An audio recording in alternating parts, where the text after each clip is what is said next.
Hello, नमस्ते प्यारे बच्चों। बारिश तो हो ही रही है, फिर भी सभी लोग अपना अपना काम कर रहे हैं। बच्चों, बारिश से याद आया ना, आज हम सत्यदास कहानी का दूसरा भाग सुनेंगे, अजनबी। समय हो गया था। रघुनाथ ने शटर नीचे गिरा दिया, लेकिन सत्यदास कहाँ जाएगा। काफी तेज बारिश हो रही थी। रघुनाथ को समझ नहीं आया क्या करे। उस मौसम में वह उसे शहर नहीं भेज सकता और ना ही बादल छट जाने तक उसके साथ बैठ सकता था।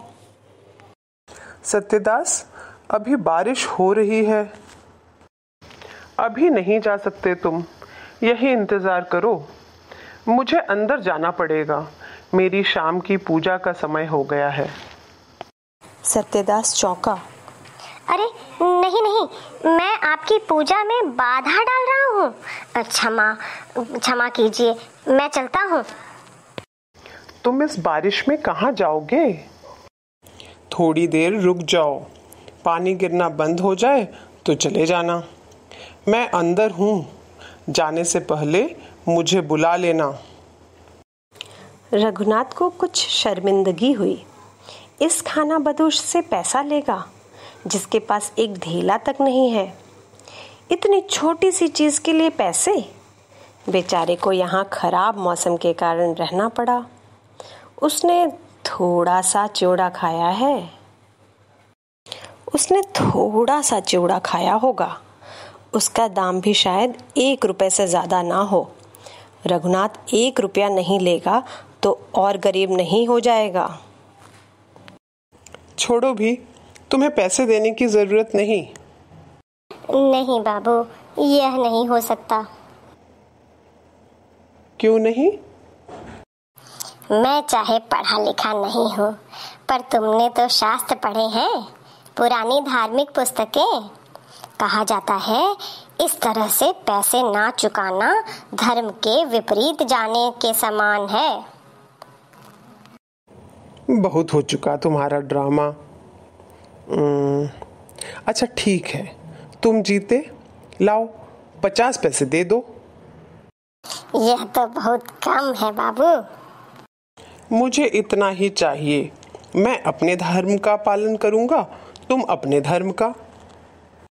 सत्यदास ने अपने पॉकेट में सिक्का ढूंढने की कोशिश की। फिर अचानक उसके दिमाग में एक विचार आया और वह अपने बक्से के चारों ओर बंधी रस्सी खोलने लगा।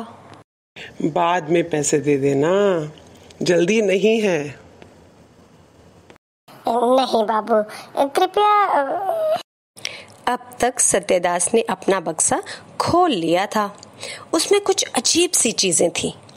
छोटी छोटी कागज की पुड़ियां, कांच के कटोरे, एक जोड़ी गिलास, कुछ काली काली जामुन के आकार की गोल गेंदें, एक छड़ी, कुछ रंगीन रुमाल। उसने उस सामान में कुछ छांटने की कोशिश की और एक काले से रंग की पोटली निकाली। सत्यदास जब वह पोटली खोल रहा था तो कुछ चीजें नीचे गिरी। एक सोने की गिन्नी। सत्यदास ने नहीं देखा, पर रघुनाथ ने यह देख लिया। इस गरीब कबाड़ी को यह गिन्नी कहाँ से मिली? यह लीजिए बाबू, आपको कम से कम 1 रुपया ले लेना चाहिए। रघुनाथ अभी भी हैरान था। नहीं, 50 पैसे काफी हैं। उसने पैसे ले लिए। फिर उसने उसके बक्से की ओर देखा। सामान्य स्वर में बोला, तुमने काफी चीजें इकट्ठी कर रखी हैं। जी हाँ, यह मेरा जादू का पिटारा है। जादू का पिटारा? मुझे काफी घूमना पड़ता है, अपनी चीजें बेचनी होती हैं। मैं अपने ग्राहकों को जादू के जोर पर आकर्षित करता हूँ।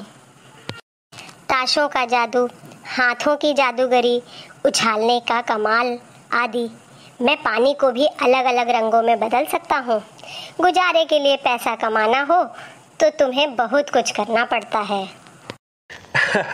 तो तुम एक जादूगर भी हो। तुम में तो बहुत सारे हुनर हैं सत्यदास। सत्यदास कुछ शर्मिंदा सा हुआ, बोला, नहीं सर, मैं तो एक गरीब इंसान हूँ, बहुत तुच्छ। ठीक है, तुम यहीं रहो, मैं अंदर जा रहा हूँ। जब जाने लगो तो मुझे बता देना। रघुनाथ ने दुकान का शटर थोड़ा नीचे खींच दिया और अंदर चला गया। जब रघुनाथ अपनी संध्या की पूजा के बाद बाहर आया तो बारिश रुक गई थी। सत्यदास बेंच पर सिकुड़ कर बैठा था। एक फटी पुरानी चादर अपने ऊपर डाल रखी थी। उसका बक्सा जमीन पर पड़ा था। एक झोला जिसमें से उसने अपनी चादर निकाली थी वहीं पर अधखुला पड़ा था। वह बैठा बैठा कांप रहा था। सत्यदास, सुन रहे हो? सत्यदास ने अपने मुंह से चादर सरकाई। जी बाबू। क्या हुआ? तबीयत खराब है? बुखार, मुझे पिछले 3 सालों से बुखार होता रहता है और ठीक भी हो जाता है। चिंता नहीं कीजिए सर, मैं ठीक हो जाऊंगा। जैसे ही बुखार उतरेगा मैं चला जाऊंगा। कुछ नाराजगी के साथ रघुनाथ बोला, तुम्हें चले जाने के लिए किसने कहा?